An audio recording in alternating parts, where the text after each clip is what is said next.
मानगोनां खौरांगिरि नोंथांमोन दिनै बे खौरां मेलखौ एसे हरखाबै लानाय जादों मानो होनोब्ला जे मैयासो जोंनि भारतनि जे नखर मन्त्रि अमित शाह बिथाङा जे जोंनि माखासे बाथ्रा फोरमायदों जे आसामाव जुदि बिजेपि गभर्नमेन्टआ जुदि फैफिनोब्ला इउसिसि माने खौ बाहायगोन होननानै बुंदों। इउसिसि माने इउनिफर्म सिभिल कोड जि जिनिसा जोंनि बिजेपि सरकारनि मोनसे हिडेन एजेन्डा बियो दा बेखौ खालायोब्ला मा जागोन बेखौनो बुंथिनो सानदों जे इउनिफर्म सिभिल कोड माने बे भारतनि गासैबो जेसेबां दा नोगोरारिफोर दं जेसेबां सुबुंफोर दं जेसेबां धोरोमारि जेसेबां माने गुबुन गुबुन हारि माहारिनि मानसिफोर दं बिसोरनि गासैबो गुबुन गुबुन जे थानाय जोंनि सा सुबिदा माखासे जे रिजार्भेसन माखासे जोंनि जे सुबिदाफोर माने हारि माहारि लानानै दङ बेफोरखौ बोखारजोबनानै मोनसेल' मोनसे आयेनजों थांनायनि मोनसे बे हाबाफारिखौ लानो थाखाय बे बिजेपि गभर्नमेन्टआ बे थांखिखौ लादों। थ' गुबुन गुबुन बे जे रायजोफ्राव बे बिजेपि गभर्नमेन्टआ जानो थांगासिनो दं आरो दा सोलिबाय थादों बे बिजेपि गभर्नमेन्टनि स्टेट गभर्नमेन्टनिफ्राय माखासे पारमिसन लानानै बे स्टेट वाइज बे इउनिफर्म सिभिल कोडखौ बिसोरो बाहायनो थाखाय थांखि लादों। दा आसामावबो बे दानि जे सोलिबाय थानाय बे बिसायख'थियाव जुदि बिजेपि सरकारा जुदि आसामाव फैफिनोब्ला थारैनो बे इउनिफर्म सिभिल कोडखौ बिसोरो बाहायगोन होननानै खोथालांखाबाय। स' बेनिखायनो बे जोंनि थाखाय बहुत गिथावना जोंनि बर'फोरनि थाखाय गासै ट्राइबेलफोरनि थाखाय जेसेबां बर' गार' राभा मिसिं टिवा बा जेसेबांनाखि हारि माहारिफोर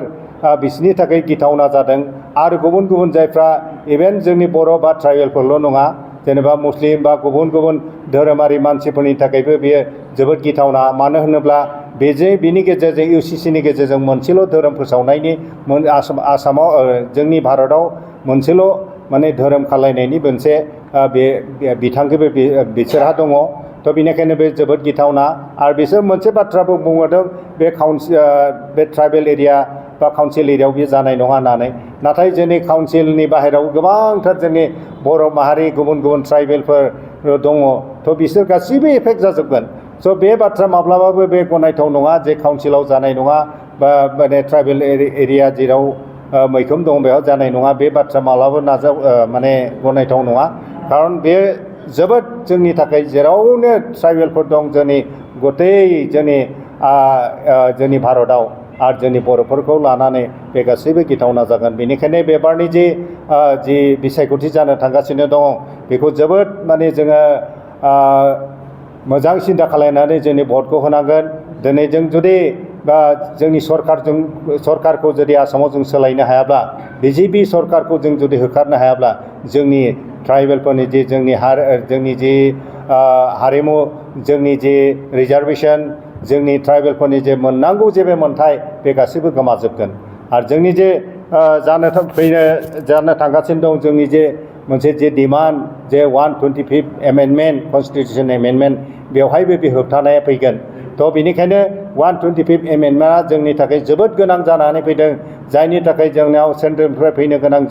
जेसेबां फान्डिं थाखा फैसा बे डाइरेक्ट जोंनि काउन्सिलाव हाबगोन आरो बेजोंनो जोंनि जौगानायनि जे गासैबो हाबाफारिफ्रा थाबैनो साबसिनै जों मावनो हागोन आरो आसाम गभर्नमेन्टनि मिनिस्टारफोरनि चिफ मिनिस्टारफोरनि बिसिनि रिकमेन्डेसन नङाबालायनो बिसिनाव सोङाबालायनो जों बे गासैबो हाबाफारिफोरखौ जों काउन्सिल लेभेलावनो बिटिसि बे बड'लेण्ड एरियायावनो जोङो डिसिसन लानानै गासैखौबो जों मावफुंनो हागोन। थ' बेनिखायनो बे साफ्रोमबो जोंनि हारि माहारि आरो बर'फोरखौ खावलायदों जे देग्लाय जेन जोबोद माने सानै हयै सोरबा माबा मोनसे माबा माबि बुंदोंब्लाबो थाखा फैसानि लब लालस दिन्थिदोंब्लाबो बेफोरखौ बावगारनानै नेवसिनानै दिनै इउपिपिएलनो जुदि बे भटखौ जुदि होआबा ट्रेक्टरनि सावगारियाव भट होनानै जुदि देरहाहोआब्ला जोबोद गिथावना जागोन। बेनिखायनो साफ्रोमनिसिमबो बे ट्रेक्टरनि सावगारियाव भट होनानै जोंनि जेसेबां 15-16टा जे कनस्टिटुवेन्सियाव जोंनो जे केन्डिडेट होदों एमएलए बेखौ देरहासार जाहोनो थाखाय साफ्रोमनि सायाव खावलायनाय जाबाय बेनोसै हामबाय।